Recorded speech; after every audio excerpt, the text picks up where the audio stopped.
बिस्मिल्लाहिर्रहमानिर्रहीम, अस्सलाम वालेकुम, welcome back to my YouTube channel. So मुख्तलिफ मुल्कों के बारे में इंटरव्यूज़ और मुख्तलिफ लोगों से इंटरव्यूज़ होते हैं। आज हमारे साथ मैंने जब यूके के अंदर एक नया कॉन्सेप्ट देखा रिगार्डिंग ट्रैवल और अपने आप को रिट्रीट करने के बारे में, तो मुझे बड़ा शौक हुआ कि मैं इसके बारे में ज़्यादा जानूँ। So I have a personality today who who uh, who does this and who has come up with an idea. It's a different idea. It's about travel. It's about retreat. So he will better explain it. So Mohammed Sheikh, first of all, Assalamu alaikum and welcome to the show. Alaikum salam wa rahmatullah. Thank you for having us. Thank you for having me. Yeah.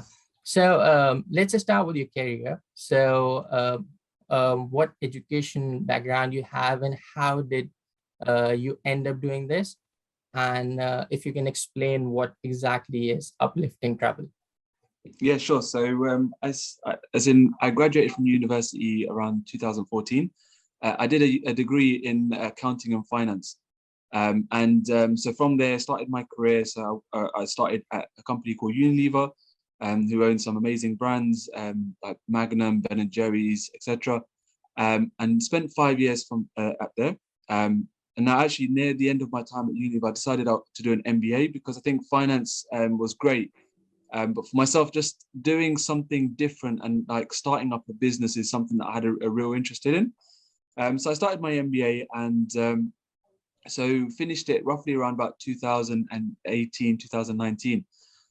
But actually joined a company called Reckitt in Kaiser as well, who I think are in Pakistan as well.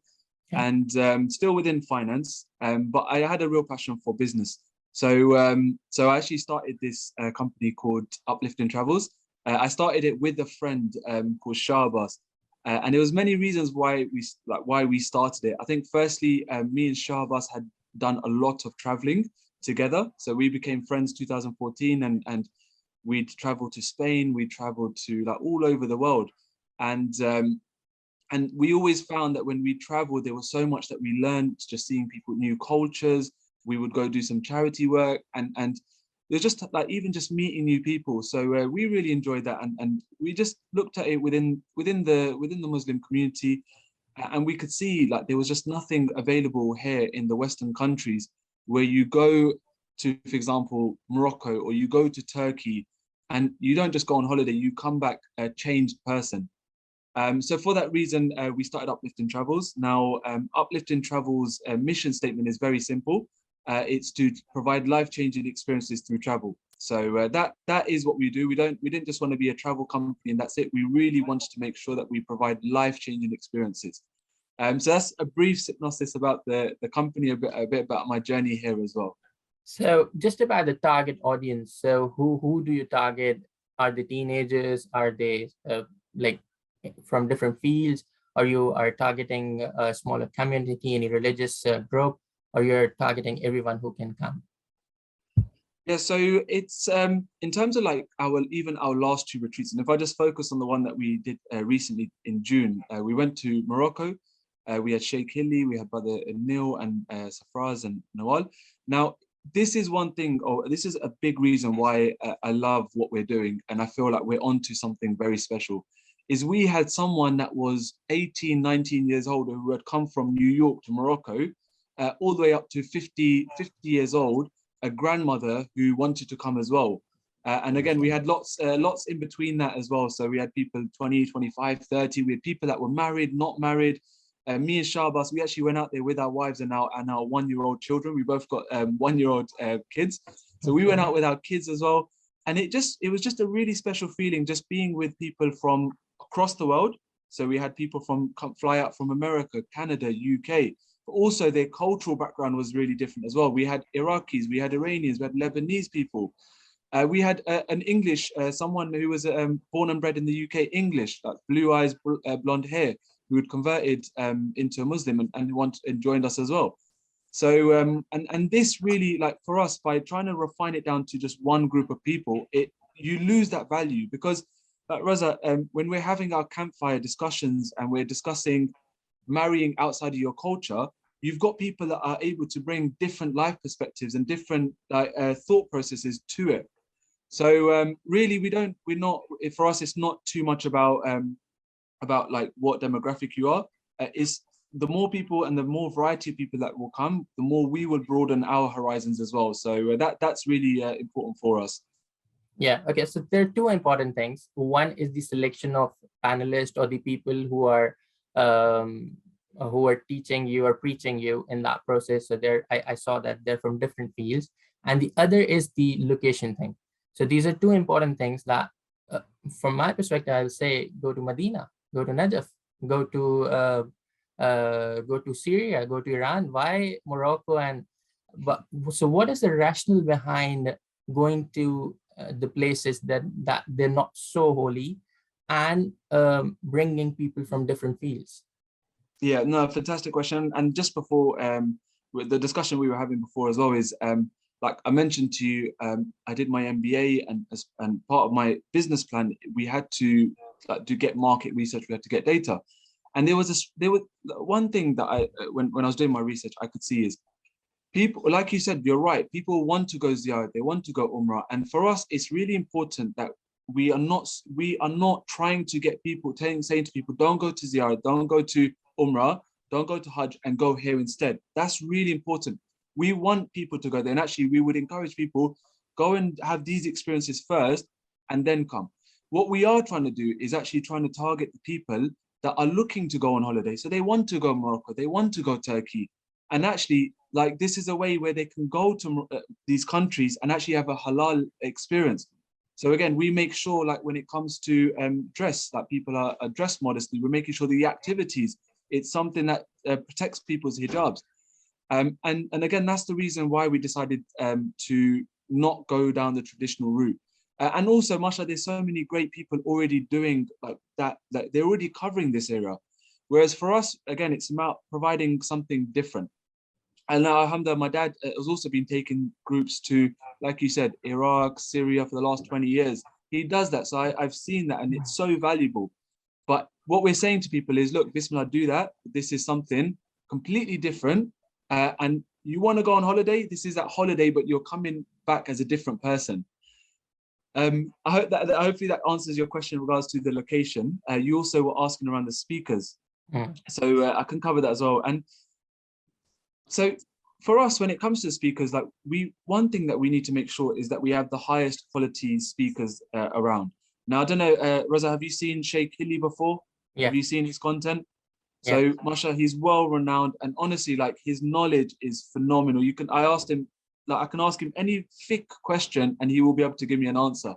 Yeah. So I think that's really important, is the quality of speakers. Even Haji Neil Nasser, he's a life coach. And I've spoken to friends who have gone to him and he's completely changed their life. He's changed their thought process. I think that's the first thing, is having world-class speakers. I think secondly, for us, what is really important is speakers that can have a laugh. Now, like, honestly, Reza, I'm not joking. Neil, I played tennis with him on the tennis court in the accommodation. Sheikh Hilli, we had the location accommodation that we stayed. We had a swimming pool, and we literally were playing volleyball with like Sheikh Hilli and these other people. We went up for a hike up Mount Atlas, and there's a football pitch there, and Sheikh Hilli is there playing football with us, right? Neil is playing football with us. So it kind of changes it to, like, they have the knowledge, but actually because they are able to just I don't want to say let their hair down, let their turbans down, and just have a good time as well. That's what's really important for us as well. And again, that's what is part of our selection. Someone that is world-class standard. And secondly, is someone that's really like ready to have a good time, ready to have a laugh, ready to enjoy it as well. And maybe that also connects the community with the ulamas as well, because sometimes we, or as a person, someone feels difficult to reach out to them, but these kind of events or these kind of places where you go together, so you can easily communicate, you can ask your questions, those personal questions even, which you don't feel comfortable. Talking about the facilities and offer, just to know that because this idea is very new in Pakistan, if the people would be listening there. So what do you offer? How does this work? You take a flight from UK, and do you offer people from as you said, you offer them from anywhere of the world. So what facilities do you do? Do you do the visa thing, the ticket, the accommodation? What do you do with them? Yeah. Yeah, so the main thing for us is when we package it up, we just package it from the point that you land in Morocco to the point that you fly back to Morocco. However, that's how we package it. However, and Shahbaz is incredible on this. Like I've had it where people are flying from America and he's helping them out with their visa. Like he's helping them with their flights. Like any question that they have, like before, he's there and he's covering it as well. So although for us we package it specifically just from the point you land to the point you go back, we do make sure that you are looked after. Some people, for example, Raza said they wanted to arrive a couple of days earlier in Morocco because they've never been to that part of the world, right? So we help them to find an accommodation and make sure that everything was sorted. Like you said, if we start providing flights as well and packaging, it gets really complicated because people are flying from different parts of the world, etc. So what we tend to do is provide that ground package. Even if someone calls us from Pakistan, and this time for the November retreat, we've got interest from India as an example, right? But even someone flying from Pakistan, it's just a matter of getting in touch with us, and we will take them through that process. We will advise them on visas, flights, etc. So again, like we do try and go above and beyond for anyone that's looking to join. MashaAllah. Okay, so now coming just about your personal life. So I've seen wonderful communication skills, and I saw on your profile you have been a presenter in Halal by TV. How does working in a religious environment or doing volunteer work help you in building your corporate life? Do you know what? That's such an incredible question, and the timing is perfect because literally right now I actually quit my job. So for July and August, I'm working on a voluntary project, so an attempt to break the world record, to have the most people donate blood in one day. I heard about it. So in the name of Imam Hussein, we want to get 50,000 people to break the world record. Now, I'll be honest with you, I was doing this project on the side of doing my work, and I've got my family, and even like this Uplifting Travels, I've been being part of Uplifting Travels, I'm having to build relationships in Morocco on the ground. I'm having to manage the finances. I'm having along with Shahbaz, customer satisfaction. There's so many different elements that I'm having to learn. Like, for example, you might not, people that aren't aware of this, but when sometimes dealing with the people in Morocco, it can be very challenging. Like they say one thing to us, and again, this is not everyone, but certain people we've dealt with, they tell us one thing over the phone, and then basically it never happens. So, or actually they go back on it, and there's all these issues that get caused. So personally, I would really encourage anyone that is looking to develop in their career in the corporate world, trying to get involved in charities. The more you can do it, getting involved in charities, getting involved in any other organizations will benefit you. You saw, I've done public speak, so I do a presenting on Ahlul Bayt TV. That has really helped me to now when I go to work, honestly, people, first thing they say to me when they meet me is, you present, don't you? Or you do a lot of public speaking. And I'm like, yeah. And alhamdulillah, again, it's just through trying to serve Allah, and all these opportunities come, and as a result in the process, I develop as well. So alhamdulillah. Yeah. So just sharing my personal example, I did first time speech back in 2014 in Pakistan, in Karachi. It was the biggest all Karachi speech competition. So that was my first instance. What drew me there was because I was teaching in madrasa. So I used to do see 100 students, for example, when we were teaching them namaz, or we were making them preparing for namaz. So that gave me the confidence that I can go into the competition. When I went first time in the first round, I lost my speech in the middle. And then still I had the confidence to just keep it and do it. And I thought, nah, I won't get into the second round. But they called me at the night and said, you're in the second round. When I started my speech from that point where I missed that share, where I forgot that share, and that was the reason that poetry I missed.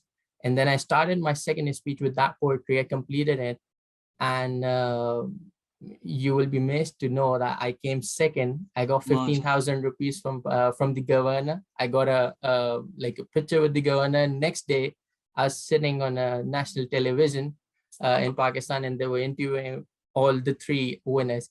So all that public speaking, all that came from teaching and in the administrative work I did back in madrasa. And today I believe that coming to UK, getting successful here, getting a job within 7 months in this country where I was just for education, is all because of the madrasa support, or the trainings, or the exercise I've gone through.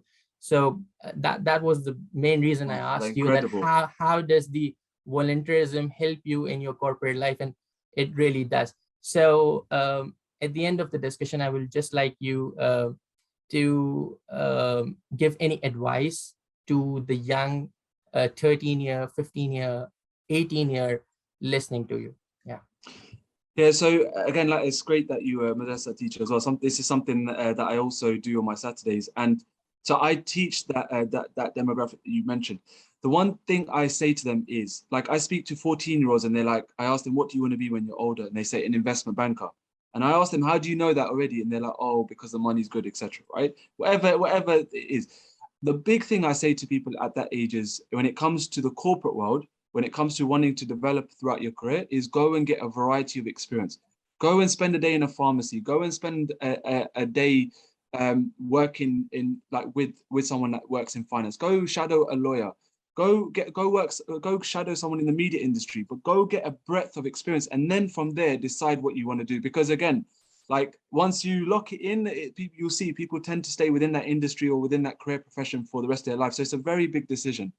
And I think that's the first thing. There's lots of advice that I could give. I think secondly, when it comes to your, like, religion, fiqh, etc., is what you're saying. Go and help. Go and find charities. Go and find organizations and go and volunteer, because you will develop so much. But no, there's tons of advice. I think the ones that have come to my mind just now are these two. Yeah, thank you so much, Mohammed Sheikh. It was wonderful talking to you. And it's been a pleasure discussing this uplifting travel. I wish you best of luck for it, and may God help you in taking groups to different places of world, different parts of world, with different speakers as you do. And I hope this idea goes to different people, different countries, and this idea spreads out and bring a positive change into people's life. So that would be the best thing, and we can create those 313 that are required, inshallah. So thank you. बस यही programme था, यही discussion करना था related to a different concept जो हमारे पास नहीं है पाकिस्तान में. आई होप पाकिस्तान में जाके ये इस तरह का कोई करें. हम टर्की बहुत ज़्यादा जा रहे हैं आजकल पाकिस्तान से, हम मुख्तलिफ ममालिक जा रहे हैं, तो क्यों ना उसको थोड़ा रिलीजियस रंग दे के जाएँ. क्यों हम जाके वहाँ पे वो दुनिया के रंग में रंग जाते हैं, उसको थोड़ा बेहतर करें, एक मजहबी मुआशरे के साथ उसको लेके चलें. और ईरान, इराक, सऊदी अरब और शाम, ये तो वो शेर है मीर का के था के मदीना और नजफ, और वहाँ तो हमें जाना ही है, वहाँ तो हमें घूमना ही है. लेकिन दुनिया घूमने का किसी ने मना नहीं किया, आप कहीं भी जा सकते हैं और एक्सप्लोर करें दुनिया को. और अल्लाह ताला मोहम्मद शेख को कामयाब करे. और पाकिस्तान के अंदर अगर कोई ये इनिशिएटिव करना चाहता है तो आप रीच आउट कर सकते हैं यूट्यूब चैनल के ज़रिए. मैं इनके फेसबुक का लिंक शेयर कर दूंगा और इनसे मशवरे भी ले सकते हैं, और अगर आप चाहें तो इनको ज्वाइन भी कर सकते हैं. Thank you. वस्सलाम वालेकुम वरहमतुल्लाहि वबरकातुहू.